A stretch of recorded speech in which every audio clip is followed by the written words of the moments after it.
Imagino que se plantearán, pues oye, ¿y yo con mi salario puedo permitirme construir una casa? ¿Me concederían una hipoteca?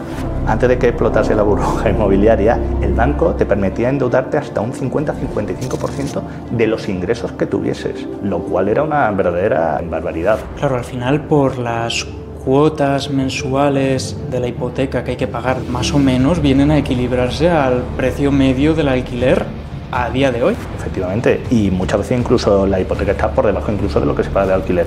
Para mí pagar un alquiler es tirar dinero a un pozo directamente. A diferencia de construir tu propia vivienda, lo que estás haciendo es no gastando dinero, sino transformando dinero, cash, lo estás transformando en un activo. Y ese bien inmueble, además, después a posteriori lo puedes utilizar para avalar otro préstamo. Lo puedes alquilar tú, puedes incluso, si necesitas volver a transformarlo, lo puedes vender. Ojo, cuidado, que esto no es igual que va una parejita a pedir condiciones para una hipoteca. Nosotros todos los años hacemos muchas viviendas, pedimos muchas hipotecas y por lo tanto también somos duros con las entidades bancarias, conseguimos mejores condiciones.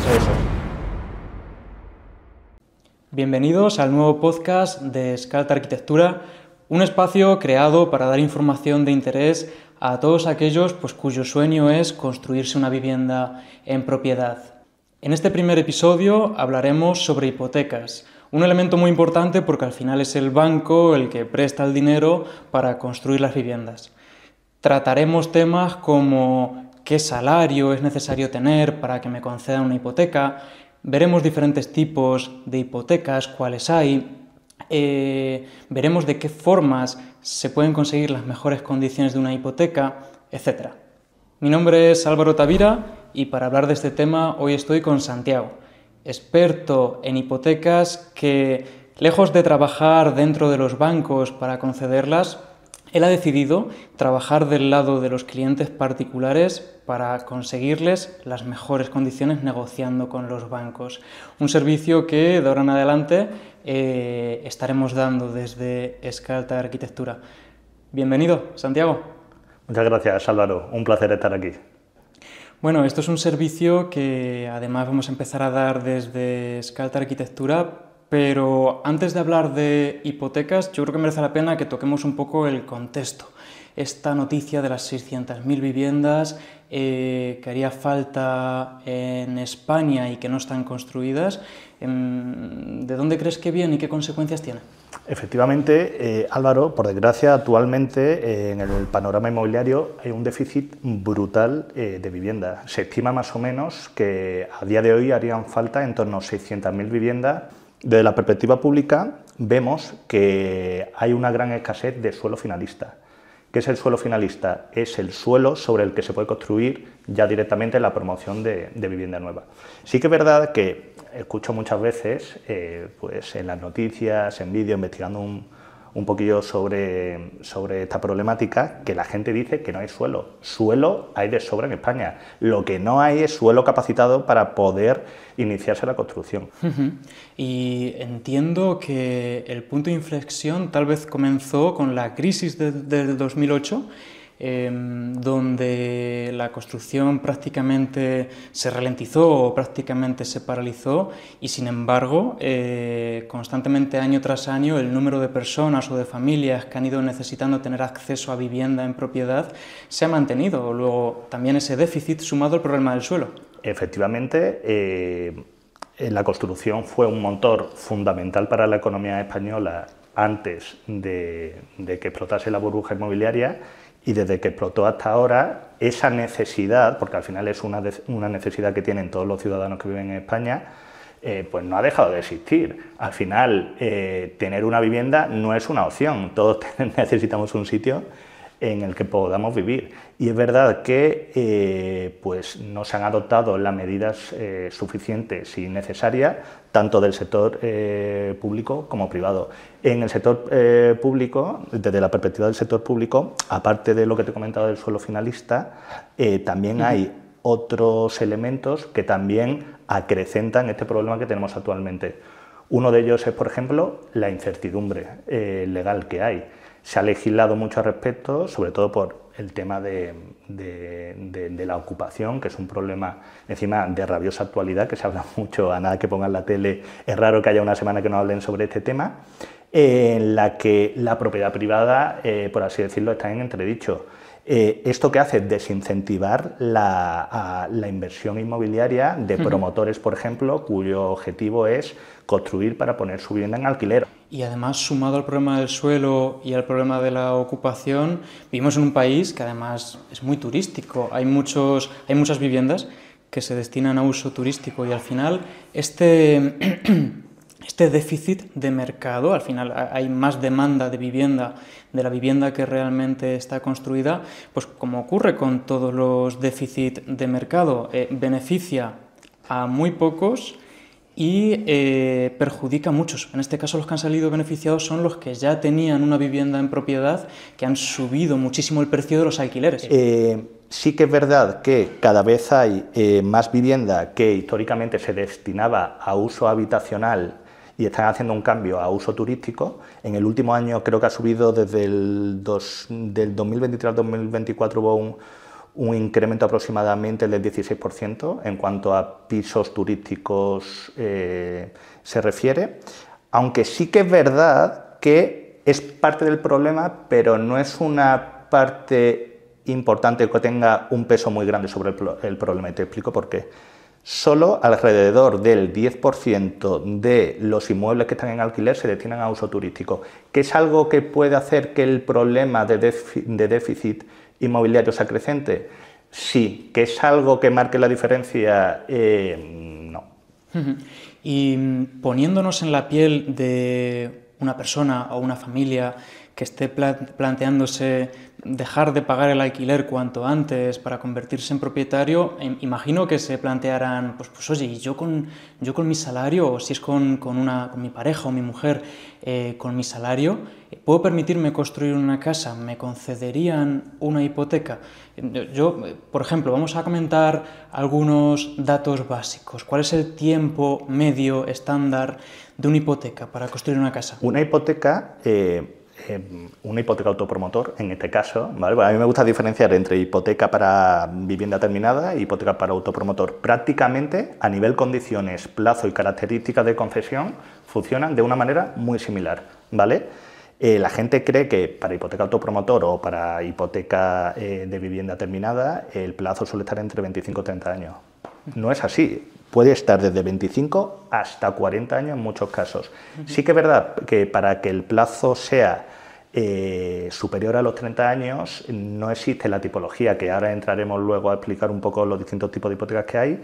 Solo se podría optar a la hipoteca mixta o variable. Y la hipoteca de tipo fijo, el tope que los bancos están comercializando este tipo de producto actualmente es hasta 30 años.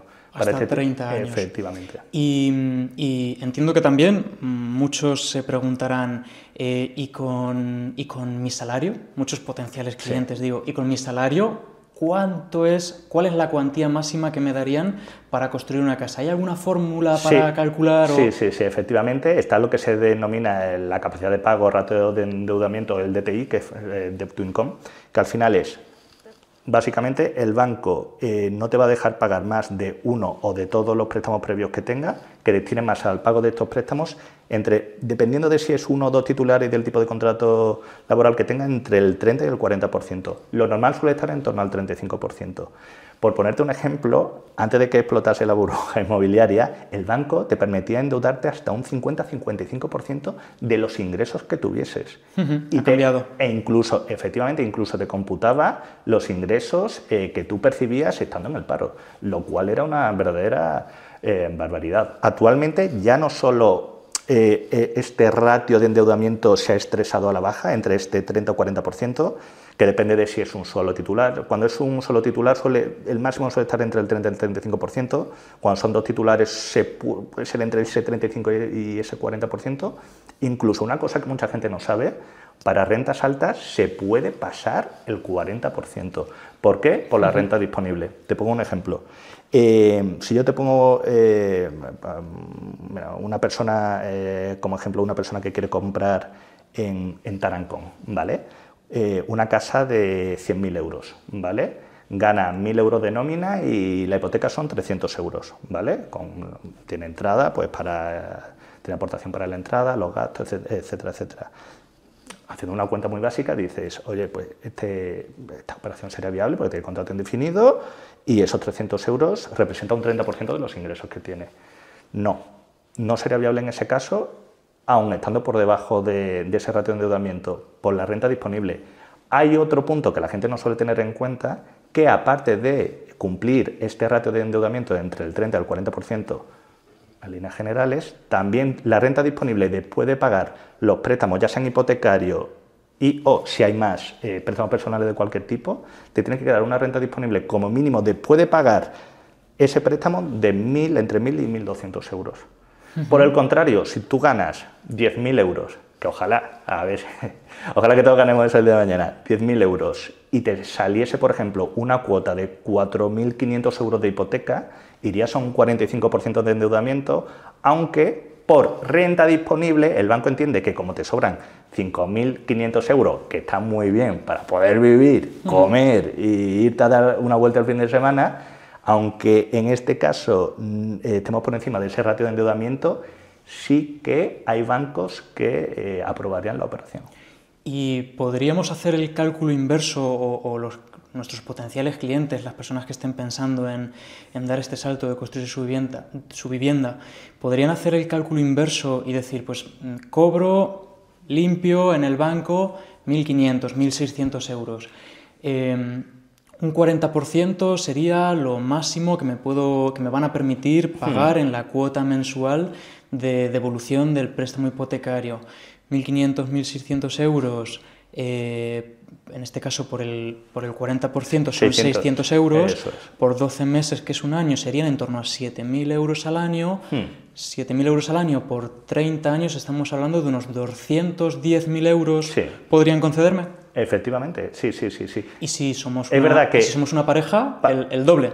Para ese importe de nómina seguramente lo estresarían en torno a un 35%, o sea, sería un poquito menos, pero efectivamente esa sería una forma, sencilla y muy accesible para cualquier persona que quiera hacerse los números para poder hacer el cálculo. Eso con un salario, pero si es una pareja o un matrimonio, entonces no suman 1.500, suman 3.000. No, y ahí te dejarían, lo que te comentaba, a lo mejor en vez de estresarte la operación al 35% de los ingresos, te permitirían un poquito más. Esto depende, y eso sí que lo quiero dejar muy claro, depende de la entidad financiera. Cada entidad financiera tiene unos criterios de riesgo. Es verdad que la mayoría trabajan están alineados sobre unos parámetros que son muy similares, pero es verdad que tener el conocimiento de esas pequeñas diferencias puede marcar mucho la diferencia entre si puede llegar a comprarse la casa o no. Claro, al final por las cuotas mensuales de la hipoteca que hay que pagar de la devolución que estamos comentando, más o menos vienen a equilibrarse al precio medio del alquiler a día de hoy, que comentábamos que han subido mucho. Y muchas veces, efectivamente, incluso la hipoteca está por debajo incluso de lo que se paga de alquiler. Te pongo un ejemplo, en la zona sur de Alcorcón, ¿vale?, que históricamente ha tenido alquileres mucho más competitivos que otras zonas más adyacentes a la M30 o ya dentro de la M30 ya ni te cuento. No hay alquileres, es muy complicado encontrar alquileres de los pisos más humildes y más básicos por debajo de 750 a 800 euros. Sin embargo, el equivalente al pago de la cuota de una hipoteca para una vivienda de 220.000 euros es muy similar a lo que pagarías como alquiler para este tipo de pisos. Al final, y sobre todo teniendo en cuenta, y aquí también, ahora vamos luego a desmigar un poquillo sobre el asunto, para mí, yo que llevo más de 10 años trabajando en este sector, para mí pagar un alquiler es tirar dinero a un pozo directamente. Yo siempre digo que la hipoteca más cara se llama alquiler. También es verdad que según qué tipo de operación y según la casuística de cada cliente te puede compensar seguir de alquiler o no. O sea, esto no es aplicable a todo el mundo. Dicho esto, yo siempre abogo a la gente que se asesore, porque también muchísima gente que nos está viendo ahora, Álvaro, no tiene ni idea de si puede optar a pedir una hipoteca autopromotor o no. Y eso es una realidad y eso es uno de los principales problemas que nos encontramos semana tras semana tras semana. Hay mucha desinformación. Lo que está claro es lo que mencionabas de que el alquiler es un gasto, es dinero que se esfuma, dinero que se va. Cuando inviertes un dinero mediante el vehículo de una hipoteca en construir algo en propiedad, es algo que es tuyo, estás transformando dinero en patrimonio.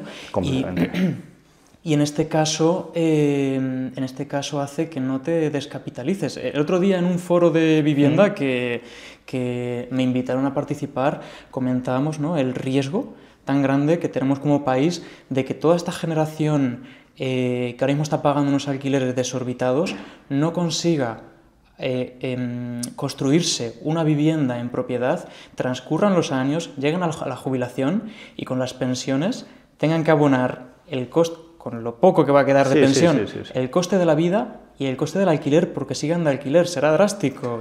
Completamente. Y ahora mismo, una persona que tiene más de 50 años y no tiene una casa en propiedad, tiene un problemón. Dentro de 15 años tiene un problemón. Al final, o sea, hoy en día independizarse o, ya no te digo independizarte, sino plantearte independizarte es un lujo. La gente, estos jóvenes que comentabas, Álvaro, la inmensa mayoría no es que pueda o no pueda, es que ni se lo plantea. Cuando hay toda una generación que ni se le pasa por la cabeza o que da por hecho que no va a poder acceder a una vivienda, es muy triste. La dificultad ahora mismo está, entiendo, Santiago, principalmente en ese porcentaje que los bancos no quieren poner del total que cuesta la construcción de la vivienda. Los bancos ahora mismo, de forma estándar, están dando en préstamo hipotecario el 80%. Efectivamente. El 20% restante es un dinero que debe tener ahorrado la gente. Por hacer un ejemplo muy rápido, si la vivienda cuesta construirla a 200.000, el banco me va a dar solamente, de forma estándar, de forma estándar 150, yo tengo que tener ahorrados 50.000. ¿Cómo ahorra 50.000 esta generación pagando unos alquileres tan altos? Completamente. Y encima, al final, aparte de esto, el banco te va a pedir que tengas el terreno en propiedad. O sea, una cosa es, para poder optar a una hipoteca promotor, como tú bien comentabas, hay que tener ese porcentaje y aparte el terreno en propiedad, porque para iniciar un estudio tienes que acreditar mediante nota simple, que ya tiene que estar inscrita en el registro de la propiedad, o copia simple si todavía no está inscrito, porque a veces tarda 3-4 meses según el registro de la propiedad, el proyecto visado, el presupuesto del constructor y con eso se inicia el estudio. Sí que es verdad, y yo también quiero arrojar un poco de luz y de esperanza sobre esto, que a través de un broker hipotecario como nosotros podemos subir la financiación de este 80% de la construcción del inmueble hasta un 100%. Hasta un 100%. Obviamente hay que hacer un esfuerzo y hay que tener cierta solvencia para comprar un terreno, pero todo el proceso que va desde que se inicia la construcción hasta la fase final se puede financiar hasta el 100%. Siempre recomendamos tener un pequeño porcentaje, oye, por si hay algún problema o algún atraso con alguna certificación que se tenga que capitalizar con dinero, por seguridad simplemente, que es lo normal. Y si se elige un buen constructor, que es una de las cosas más importantes, elegir un buen constructor en este paso tan importante, sale todo bien. O sea, nosotros el 99,9% de las operaciones de autopromotor salen maravillosamente. Que por esto precisamente es fundamental el servicio que estamos dando ya también desde Scalta Arquitectura de negociación con entidades bancarias para nuestros clientes, para tratar de que los bancos les pongan en concepto de préstamo hipotecario el 90, el 95% o incluso el 100% de lo que cuesta construir la vivienda. Yo creo que también sería muy bueno explicar la razón por la cual los bancos piden o exigen que el terreno esté ya adquirido. Esto es porque lo utilizan como garantía para cubrirse ellos mismos. Tú mismo lo has dicho muy bien, Álvaro, es para tener un margen de seguridad en caso de que al final el cliente el día de mañana no pueda hacer frente al pago de las hipotecas, que hoy en día la totalidad de bancos con los que trabajamos están acogidos al Código de Buenas Prácticas Bancarias y antes de ejecutar un embargo te van a dar 200.000 soluciones. El primero que no quiere que se ejecute el embargo es el cliente y te puedo asegurar que no el primero, pero casi el primero también empatado es el banco. El banco tampoco le hace ningún favor, tengo que ejecutar, yendo a juicio, tal y cual, metiéndose en estos follones. ¿Qué te quería decir con esto? Con este margen, efectivamente, de no financiar el tema del terreno, al final, si tú, por ejemplo, compras un terreno que vale 100.000 euros, la construcción, construir la casa te vale 300.000 y el banco te financia, de la suma de los dos te puede financiar, claro, podemos financiar hasta el 100% de la construcción, pero condicionado al 80% de la tasación, que es la suma de las dos cosas. Pues 100.000 del terreno más 300.000 de la construcción, pues sería 400.000, el 80% hasta 320. Limitado al 100% del valor de la construcción, que como sería 300, ese piquito de 20.000 no se financiaría, porque si no te estarías sobrefinanciando sobre la construcción, ¿vale? Pero al final es un inmueble terminado que puede valer, a ver, esto me lo voy a inventar, pero nada más que el inmueble esté terminado, su valor de mercado, es muy probable que esté por encima de lo que ha costado el terreno más la construcción. Es ¿vale? Que al final yo creo que el público general, y es normal porque cada uno sabemos y conocemos de lo nuestro, tienen este miedo, ¿no?, de si pasa cualquier cosa y no puedo pagar la cuota del préstamo, y es que hay que dar a entender, ¿se van a quedar con mi casa o se van a quedar con mi terreno? Yo creo que hay que dar a entender que los bancos no quieren terrenos, los bancos no quieren casas, les genera un trabajo administrativo bestial que no quieren asumir y al final van a dar a esa persona, ¿no?, le van a dar 100 opciones como todas las facilidades. Pues, una moratoria, sin problemas, 6 meses o 12 meses sin pagar. Completamente. Le van, si a lo mejor el préstamo estaba a 25 años y eso hacía que la cuota mensual fuera más alta, permitirán alargarlo a 30 Ampliar años plazo. o a 35 para que la repercusión mensual de la cuota sea más baja. Es decir, periodos de carencia también. Sí. O sea, yo creo el mejor consejo que puedo dar en este tema es que si alguien tiene algún problema el día de mañana para hacer frente al pago de una cuota de hipoteca, lo primero que tiene que hacer es hablar con el banco y ponerlo en su conocimiento. Es lo primero que tienen que hacer. Y el banco se va a alinear con el cliente sí o sí, porque están acogidos al Código de Buenas Prácticas Bancarias, le van a dar 200.000 soluciones hasta que la situación prospere. También es verdad, al embargo es muy complicado llegar a día de hoy. ¿Por qué? Hombre, si tú una casa que vale $500.000 tiene 300.000 de hipoteca por ese margen, pues vendiendo la casa liquidas la deuda y te quedas con un dinerito antes de tener que llegar al embargo. O incluso también una cosa muy buena y que proteja un poquito también frente al apalancamiento en deuda hipotecaria, Álvaro, es si tú, por ejemplo, una casa, pues 300.000 euros, la cuota te puede salir más o menos de la hipoteca en torno a 1.000 euros, ¿vale? Es muy probable que si tú no puedes hacer el pago frente al pago de esas cuotas el día de mañana, si tú lo alquilas, puedas cubrir también. Oye, pues a lo mejor te tienes que ir a la casa de un familiar, de un amigo, tal y cual, de manera eventual, durante 1 o 2 años, hasta que a lo mejor pues, vuelvas a encontrar trabajo por lo que le haya pasado a ese cliente que no puede hacer frente al pago de la hipoteca, y eso también puede ser un mecanismo completamente válido para salvaguardar pues, ese imprevisto que le ha surgido al cliente. O sea que al final hay muchas maneras de plantearlo. También es verdad que aquí lo estamos viendo desde, oye, pues lo peor que puede pasar, que es esto, pero que en la inmensa mayoría de casos, todo este estudio exhaustivo que hace el banco antes de concederte la hipoteca, de ver, porque no te analiza solo a ti, que es lo que cree la gente cree, no, me van a ver las nóminas, cuánto gano, cuánto voy a pagar de hipoteca y en base a eso me van a dar la hipoteca. No, o sea, van a estudiarte a ti, van a estudiar a tu empleador, que eso la gente no lo sabe, a la empresa que te tiene contratada, su salud financiera. No lo sabía. Sí. Qué curioso. Sí, es muy curioso.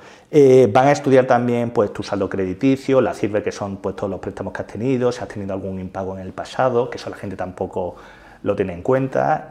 La gente también se hace los cálculos como le da la gana de, no, si yo gano 2.000 y mi pareja 1.000, a mí me da una hipoteca de 2.000 porque me lo calculo a esta tal y cual. Lo siento, pero no. Y mucha gente viene así, muy perdida, muy perdida. También es verdad que ahora mismo estamos en la época dorada de la digitalización y del acceso a la información. Yo creo que nunca hemos tenido acceso, Álvaro, a tanta información y a la vez nunca hemos estado peor informados. Yo leo unas barbaridades por internet que me quedo asustado a veces, digo, pero madre mía. Y la gente al final, claro, no sabe por dónde tirar, al final mezcla informaciones erróneas con otra que le dice un profesional, oye, no, pero si yo he leído esto, uno me dice una cosa, otro me dice otra, y más que ayudar, al final se hace un lío. Por eso es muy importante, en algún momento, por favor, y yo... acudir a un profesional, a un asesor hipotecario acreditado por Banco de España para tener información. En muchísimas empresas como la nuestra, o sea, el asesoramiento es completamente gratuito, sin ningún compromiso, como el que damos a vuestros clientes, y el cliente, o sea, lo único que va a hacer es tener muchísima más información para que le ayude a tomar una decisión. Al final el cliente decide. En Scalta Arquitectura tenemos muchísimos clientes que se están haciendo su primera vivienda. Información de interés básicas. Dentro del conjunto de tipologías de hipotecas que luchamos y peleamos por nuestros clientes, ¿qué tipos hay de hipotecas? ¿Fijo, variable? Vale, a ver, el Banco de España solo distingue entre dos tipos de hipotecas, variable y fija. Con que haya un año en el que esté referenciado al Euribor, el Banco de España lo va a entender como hipoteca variable. Aunque en la práctica y de manera comercial hay tres tipos de hipotecas: la variable, la mixta y la fija. ¿En qué se diferencian? Es muy fácil.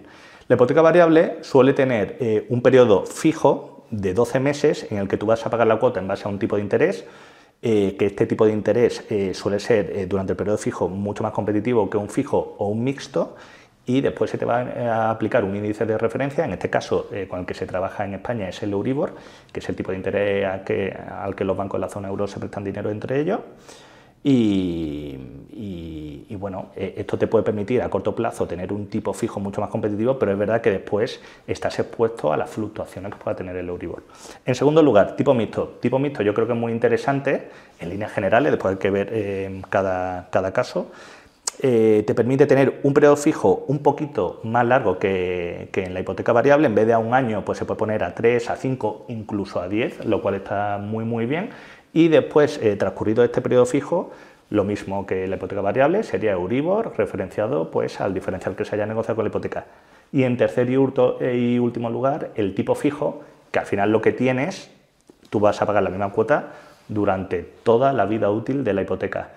Tanto en la hipoteca variable, mixta y fija, ese tipo de interés final que tú vas a pagar viene condicionado por una serie de productos, en la inmensa mayoría de casos, que después hay muchas particularidades, que son las vinculaciones, ¿vale? Mientras tú tengas, por ejemplo, los tres reyes que le llamo yo, domicilada la nómina, el seguro de hogar y el seguro de vida, con la aseguradora del banco, que hay muchos clientes que dicen, no, si yo ya tengo un seguro de vida, tal y cual, con mi trabajo, tururú. El banco quiere que lo haga con su aseguradora, que te va a cobrar más dinero. Es una forma más de optimizar la rentabilidad de un producto financiero que es la hipoteca.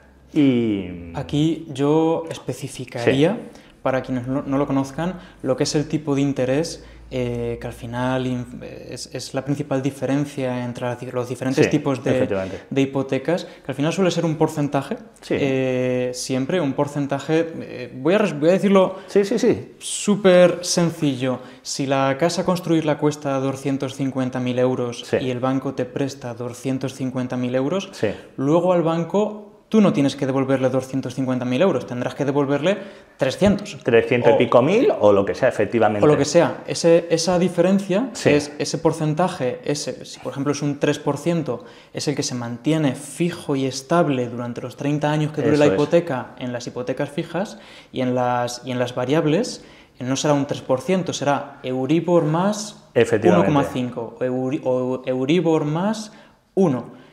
Efectivamente, esta información, Álvaro, la podemos ver en un documento que se llama cuadro de amortización, ¿vale? En el cuadro de amortización, que suele venir desglosado año por año, si es tipo fijo te lo pueden calcular exacto, si es mixto o variable no. ¿Por qué? Porque una parte muy importante de la vida de la hipoteca va a estar referenciada a algo que no se sabe. Te pueden hacer una media. El Euribor. Efectivamente, el Euribor.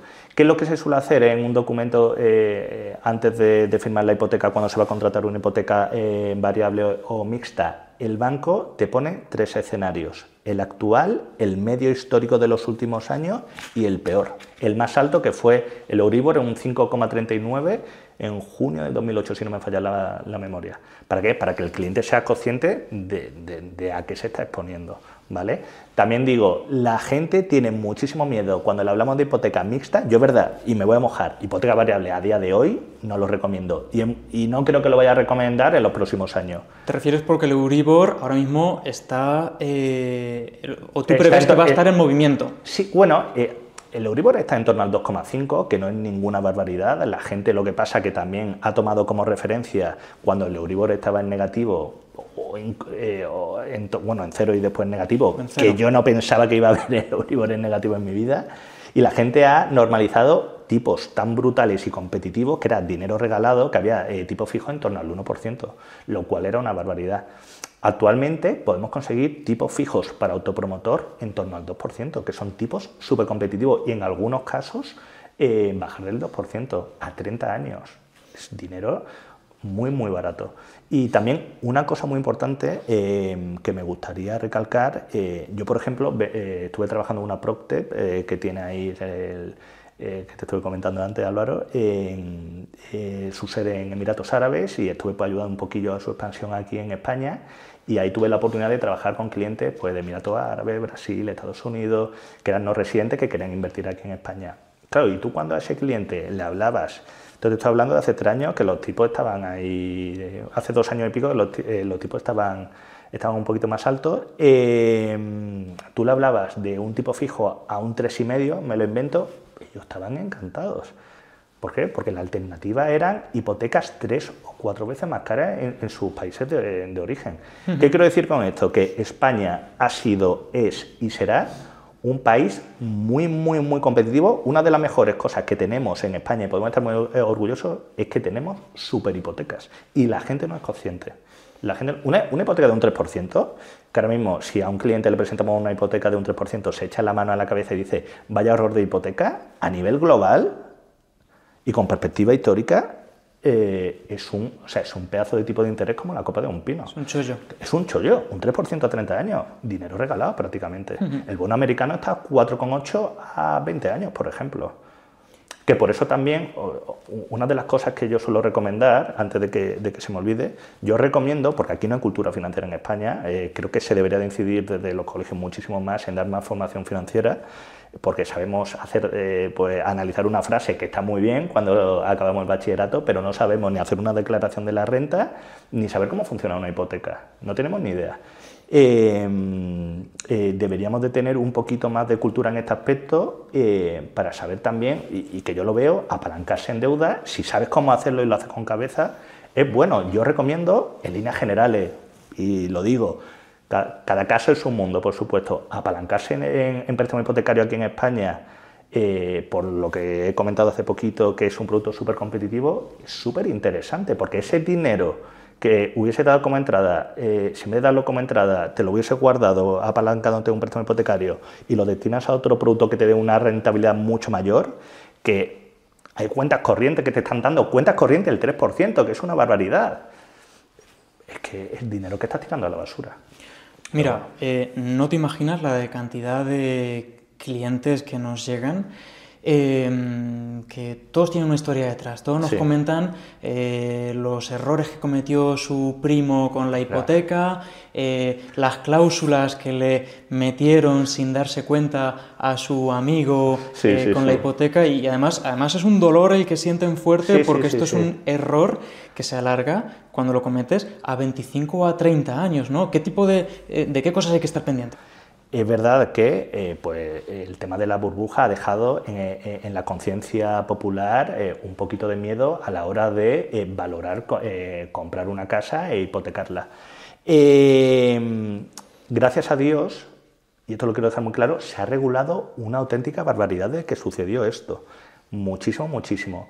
Antes había, y hay gente que tiene también este miedo, el tema de las cláusulas suelos. Por ejemplo, mis padres con un banco, que no voy a decir cuál es, andaluz, tenía una cláusula suelo del 3,7%, que es una auténtica barbaridad. ¿Qué significaba esto? La cláusula suelo lo que establecía era que cuando el Euribor estaba, me lo invento, al 4%, y tú negociabas un diferencial, que como el Euribor estaba tan alto, los diferenciales a lo mejor eran un 0,20 o un 0,30, estabas pagando un 4,3, lo que establecía que si el día de mañana bajaba el Euribor por debajo, la suma del Euribor más diferencial por debajo del 3,7, tú pagarías el suelo del 3,7 aunque bajase al 2%, el cómputo de tanto el índice de referencia como el diferencial. Claro, esto es distinto si tienes un tipo fijo, tú sabes cuál es tu porcentaje, que será, por ejemplo, un 3%, pero si tienes un tipo variable, no es algo que se mantenga en el tiempo, es el Euribor, que eso será lo que sea en el año que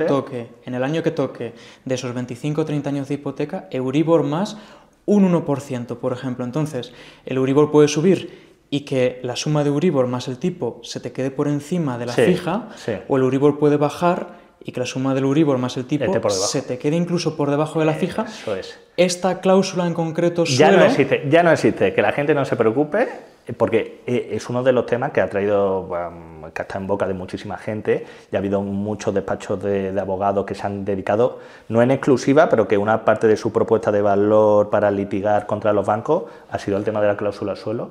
Ya no existe. Pero para terminar de comprenderlo bien cualquiera que nos escuche, claro, muy listos, ¿no?, las entidades bancarias, porque si el Euribor subía, te subían la cuota mensual. Si el Euribor bajaba, te lo cobraban el suelo. Ahí ponían un tope de límite que no permitían que bajara la cuota mensual. Completamente. Claro. Eso es una cláusula absolutamente abusiva. Abusiva completamente. Y bueno, aquí nos podríamos meter también en el tema de multidivisas, yenes, franco suizo, que hay gente que ha perdido muchísimo dinero. Al final, claro, cuando tu hipoteca fluctúa en base a la subida o bajada de otras divisas, eso te puede salir muy bien o muy mal. También aquí quiero puntualizar que creo que desde el banco se han hecho, desde la entidad bancaria, las cosas se podrían haber hecho muchísimo mejor, pero también creo que la gente ha sido muy poco prudente a la hora de tomar decisiones financieras. O sea, creo que las dos partes han podido hacer mejor las cosas. La gente, yo sí que veo que la gente está un poquito más preparada y se está animando también a asesorarse con profesionales como nosotros, que muchísimos de nosotros, de los brokers, hemos nacido, por así decir, a raíz de todo este follón que se montó con la última burbuja inmobiliaria. Y los bancos también por imposición legal pues se han regulado muchísimo, y ahora mismo pues tú antes de firmar una hipoteca tienes, por ejemplo, por narices tienes que ir al banco a firmar un acta de transparencia en la que el notario te va a hacer una serie de preguntas, un tipo test. Y si hay algo que no estés muy seguro, lo ves con el notario, tienes 10 días por narices desde que firmas la FEIN también, por si tienes, como mínimo, tú desde que firmas la FEIN, que es el documento vinculante, por así decir, en el que el banco ya se compromete a respetarte unas condiciones, como mínimo tiene que pasar 10 días para que tú tengas el tiempo suficiente a cualquier duda que te pueda surgir, resolverlo ya sea con la entidad, con el notario o con quien sea. O sea, son muchísimos procesos que se han ido introduciendo para proteger al consumidor, en este caso el comprador.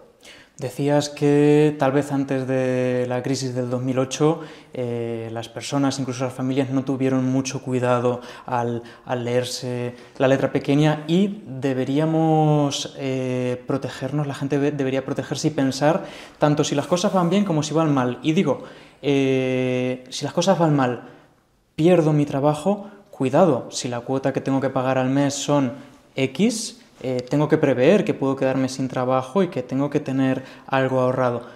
Me pongo al contrario, las cosas van para bien y por una razón X me toca la lotería, recibo una cantidad de dinero y no quiero seguir pagando esa diferencia, ¿no?, del tipo de interés de mi hipoteca. Quiero amortizarla o quiero cancelarla, y si no me he revisado bien todas las cláusulas que integran el contrato, probablemente tenga comisiones de cancelación que hagan que incluso no me salga rentable cancelarla teniendo el dinero. Y en este sentido, lo que ocurre es que entiendo que la sociedad tiene muy poca información, y es normal porque no son profesionales de ello, que yo creo que es lo que nos ha llevado a nosotros, a Skalta Arquitectura, a dar el paso de hacer esta negociación por los clientes, revisar todas estas cláusulas por los clientes en este nuevo servicio, del cual Pues yo creo que deberíamos hablar y exponerlo un poco. Creo que, ¿te parece? Lo dividimos, Santiago, para explicarlo en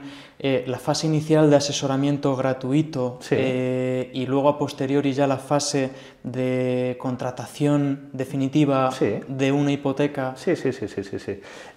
Para rematar lo que acabas de comentar del tema de que es la amortización parcial o total, has dado en el clavo en una de las comisiones abusivas que había antiguamente, que te metían a auténticos palos a la hora de cancelar tu hipoteca, llevártela a otro banco. A día de hoy hay unos máximos legales establecidos siempre y cuando haya pérdida financiera por parte de la empresa y lo demuestre.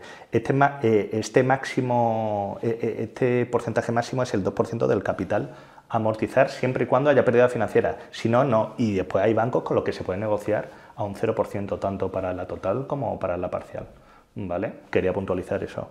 Después, también la casuística que comentabas de una persona que a lo mejor, hombre, si te va muy bien y quieres amortizar, pues lo que te comentaba, estás muy protegido. Es una comisión, en caso de haberla, que suele ser nimia en la mayoría de casos o incluso no la hay. De hecho, también digo que yo no recomiendo amortizar, sobre todo con los tipos de intereses que tenemos actualmente, que son muy competitivos. ¿Por qué? Por lo que te comentaba antes. Si me toca la lotería o me viene un dinerito de 200.000 euros y me quedan 200.000 euros de hipoteca, ¿qué me compensa más? ¿Cancelar una hipoteca en la que estoy pagando un 2% de tipo de interés, o esos 200.000 euros no los amortizo y los destino a un producto que me pueda dar una rentabilidad de un 4 y pico, un 5 y pico, un 6 y pico? O reinvertirlo en compra de vivienda para alquilar también, por ejemplo, que al final va a hacer que me apalanco un inmueble, que se va revalorizando a lo largo del tiempo, cada vez debo menos de hipoteca, e incluso también el alquiler se va revalorizando a lo largo del tiempo. Estás aprovechando ese dinero que has comprado al banco a bajo coste. Eso es. Que el dinero trabaje para nosotros, Álvaro, porque al final yo siempre, o sea, en líneas generales digo, amortizar no lo suelo recomendar. Oye, pues si te sobra o estás pagando muchísimo de tipo de interés o ese préstamo te penaliza mucho en la CIRBE, que es la Central de Información de Riesgo de Banco de España, porque pagas una cuota de hipoteca de 1.200 euros y eso te impide poder optar a otras financiaciones. Por supuesto, en esa casuística, lo que tú comentabas, amortizar puede ser una opción muy, muy válida. En cualquier caso, revisar en máxima profundidad los términos contractuales de cualquier hipoteca, que ahí es donde entramos nosotros, empezando primero con una fase de asesoramiento inicial gratuito, telefónico, en el cual pues entiendo que puede haber una pareja, un matrimonio que nos esté escuchando, que esté diciendo, ¿me darían a mí una hipoteca? ¿Podría yo construirme mi casa? ¿Cómo hacemos ese asesoramiento? Ese asesoramiento, esa fase inicial de asesoramiento es súper sencilla, ¿vale? En esta primera etapa se hace una llamada telefónica que puede durar entre 5 y pues lo que nos podamos ahí enrollar con el cliente por teléfono. Y en la que se hace una serie de preguntas de unos datos muy sencillitos, ¿vale? ¿Cuáles son los datos más importantes? Pues qué nóminas percibimos de manera neta mensualmente, si tenemos CIRBE, algunos préstamos contratados con anterioridad, pues un préstamo personal, otra hipoteca, lo que sea, la antigüedad que tenemos en nuestro actual puesto de trabajo, qué cargo tenemos también, que esto es muy importante. El banco valora muchísimo la cualificación del cliente que solicita el préstamo hipotecario. Lo que comentaba al principio también, el tema del empleador, que la gente la gente muchas veces no cae en eso, no, yo tengo tal y cual, no sé qué. Oye, pero a lo mejor es que la empresa que te está pagando la nómina, que tú puedes ganar 3.000, 4.000 euros, pero es que a lo mejor está en quiebra técnica, que nos ha pasado muy poco, pero alguna vez nos ha pasado. O incluso también empresas que a lo mejor no tienen por qué. Mira, nos pasó creo que fue con SEAT, creo que fue, hace un par de años, un caso de un cliente que compraba en hospitales de Llobregat, trabajaba ahí para una fábrica automovilística, no sé si era SEAT, creo que sí, y me acuerdo que encima era un cargo directivo, no estaba, o sea, tenía muy buenos ingresos, tenía muy buena trayectoria, un perfil súper cualificado, y había salido, me acuerdo, en los periódicos que a lo mejor cerraban la fábrica de esa zona tal y cual, y no sé si se lo llevaban a Rumanía o a un país de Europa del Este. ¿Y qué pasa? Que los bancos empezaron ahí a denegar una operación que parecía sota, caballo y rey, me acuerdo. Eso fue una odisea, lo conseguimos sacar. Al final también, oye, pues todo se quedó donde se debería de quedar y no se perdieron puestos de trabajo.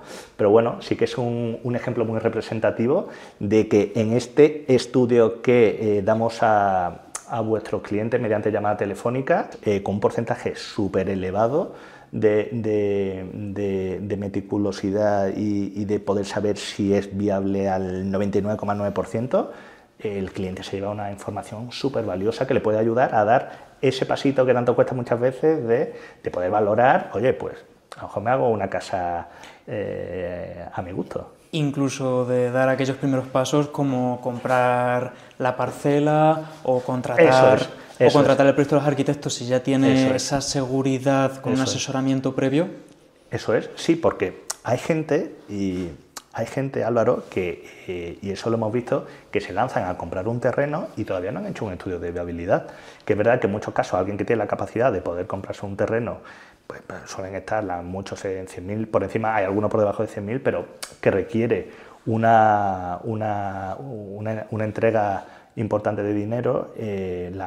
Muchos salen bien, pero es verdad que la gente ahí debería de ser un poquito más prudente, porque al final, si hay algún tipo de problema para la concesión del préstamo hipotecario, el problema no lo va a tener ni el banco, ni la empresa de arquitectura, ni lo va a tener el cliente. Y sobre todo, al final no es avanzar, sino avanzar bien y con la máxima seguridad de que todo el dinero que tú vas a disponer en la operación pues está completamente asegurado. Hay un segundo paso muy importante a esta llamada, ¿vale?, que es algo súper sencillo y que ahí vamos a tener información súper valiosa, que sería con una serie de documentación muy sencilla, con las 3 últimas nóminas, la declaración de la renta.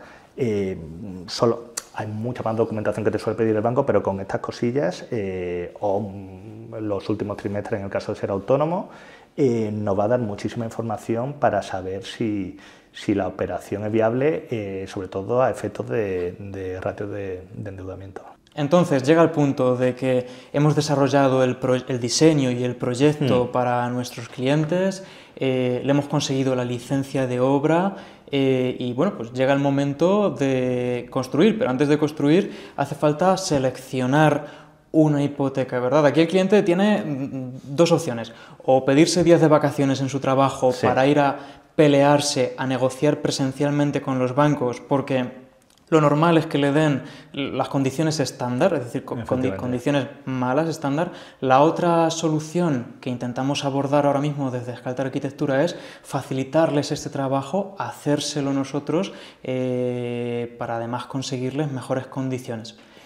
Efectivamente, Álvaro, una cosa muy importante y que los clientes valoran mucho de nuestra propuesta de valor es que nosotros simplificamos todo el proceso. En general, una hipoteca que no sea autopromotor, que es más sencilla, entre comillas, porque son las que se suelen tramitar en cualquier sucursal, ya el banco no te suele hacer mucho caso. ¿Por qué? Porque tienen déficit de personal, están instaurando procesos de digitalización que todavía no van muy alineados con el trabajo que se hace también en las oficinas. Si para una hipoteca comercial ya es un hándicap, para un autopromotor ni te cuento. Nosotros al final lo que ofrecemos es simplificar el proceso. El cliente, con que nos envíe una serie de documentación muy sencilla, lo que hacemos es entre 3 y 4 días le presentamos distintas ofertas de distintas entidades, algunas que puedan financiar más de lo que suelen financiar para el autopromotor, otras que puedan tener un tipo de interés muchísimo más agresivo, y el cliente, con una gama en la que el cliente siempre elige, que esto es súper importante, el cliente nunca va a estar obligado a elegir un producto o elegir otro o tener que elegir uno por narices, simplificarlo en una semana prácticamente. Aquí lo importante es que nosotros, con experiencia en hipotecas y también con volumen, ojo, cuidado, que esto no es igual que va una parejita a pedir condiciones para una hipoteca. Nosotros todos los años hacemos muchas viviendas, pedimos muchas hipotecas y por lo tanto también somos duros con las entidades bancarias, conseguimos mejores condiciones. Eso es, sí. Al final, si tú vas a una frutería a comprar 2 plátanos a la semana, es muy probable que no tengas el mismo poder de negociación que si compras 200 kilos toda la semana porque tengas un negocio cerca de esa frutería. Pues con nosotros es lo mismo. Al final, Y ya no solo el volumen, que también Álvaro, sino que nos conocen desde muchísimo tiempo. Yo llevo 11 años que no me he movido del sector, trabajamos ya no solo con oficinas muy competitivas, que tenemos un equipo muy chulo de directores con los que trabajamos, sino que también trabajamos con centrales hipotecarias que para alguna operación, como es este caso de autopromotor, muchas veces también le pueden dar ese mimo que puede marcar mucho la diferencia para que lo que necesita el cliente sea lo que le podemos conseguir. Al final todo está bastante claro. Yo creo que añadiría también el hecho de conocer todos los trucos y todo el sector. Por ejemplo, hay ocasiones, el año pasado creo que el gobierno en algunas comunidades autónomas avalaba parte, es decir, hacía que se mejoraran las condiciones. Pero esto hay que saberlo, lo sabe un experto. Claro. Esto, lo que han hecho el gobierno, por ejemplo, con el tema de los avales SICOs o de la Comunidad de Madrid, ha sido poder financiar mayor porcentaje de financiación. Sí que es verdad que esto a muchísimas sucursales les ha cogido un poquito en pañales y no han sabido gestionarlo bien por toda la burocracia que después tienen ellos detrás de los biombos, y a través de un broker, como en nuestro caso y de nuestra colaboración, es un proceso mucho más sencillo. Es verdad que este tipo de avales, por ejemplo, y ayudas desde el gobierno no aplica para el tema de autopromotor, pero sí que es verdad que esa experiencia que tenemos nosotros y esa alineación que tenemos con estas mismas entidades, que son las mismas con las que trabajamos todo tipo de hipotecas, ayuda a que podamos conseguir el mejor producto. Al fin de cuentas, Álvaro, no somos otra cosa que, como a mí me gusta describirnos, un sastre hipotecario. Y hay una cosa muy importante, que eso no lo he comentado, en la hipoteca autopromotor, que el banco, la inmensa mayoría, te dan un periodo de carencia. Es decir, desde que tú ya pones a disposición del banco para que te haga el estudio de viabilidad, de acreditar el terreno, el proyecto visado, el presupuesto al constructor, las licencias, etcétera, desde que se empieza la construcción hasta que se termina, el banco te puede dar, en líneas generales hay muchos que te pueden dar hasta 2 años de periodo de carencia, que nosotros ahí sí que aconsejamos alargarlo lo máximo posible. Después se puede acortar y la amortización de pagar cuota más capital se puede empezar antes. Y también, si no, oye, pues si todavía te quedan 4 meses de carencia y ya has terminado y ya estás disfrutando la casa y se inscribe en la hipoteca, pues bueno. Normalmente suelen intentar hacerlo coincidir con la duración del tiempo de la obra, para que durante la obra no tengas que pagar además cuotas mensuales del préstamo. Eso es. Y encima el periodo de la carencia es sobre lo que te vaya adelantando el banco. Primero se libera el tramo inicial, que suele ser en torno, depende, es que esto varía muchísimo según la entidad, entre un 40 y un 50%, para empezar ahí pues con los gastos importantes de la obra, y después por certificaciones de obra, pues cada certificación a lo mejor es un 10, un 20% de lo que queda pendiente, hasta llegar a la fase final, en la que ya pues se hace, el banco ahí sí que va a hacer una tasación interna para cerciorarse de que todo va bien y que todo está ahí impoluto y terminado, y ahí si queda alguna última disposición se hace, o si ya está todo dispuesto, se pasaría a la inscripción de la hipoteca, en la que se empezaría a pagar ya en las cuotas de la hipoteca ese interés que antes solo lo pagabas como carencia, más la cuota del dinero que te ha prestado el banco.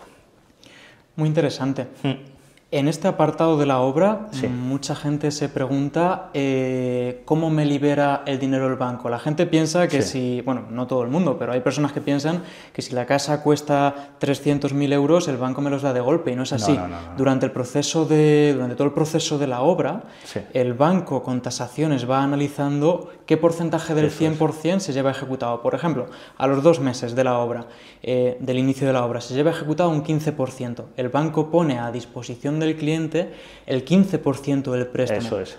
Y así consecutivamente a lo largo de todo el recorrido de la obra hasta su finalización.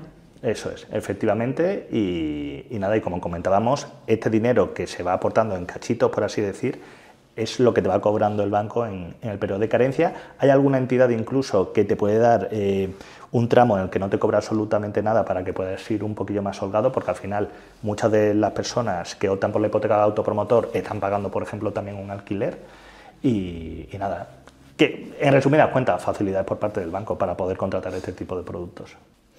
Fíjate, yo al final pensando y viendo todo esto y viendo a diario a todos los clientes que deciden trabajar con nosotros, pienso lo siguiente: me da rabia, me da pena que mucha gente por desconocimiento están asumiendo el gasto del alquiler, porque al final el alquiler es un gasto. A diferencia de construir tu propia vivienda, lo que estás haciendo es no gastando dinero, sino transformando dinero, cash, lo estás transformando en un activo, en un bien inmueble. Completamente.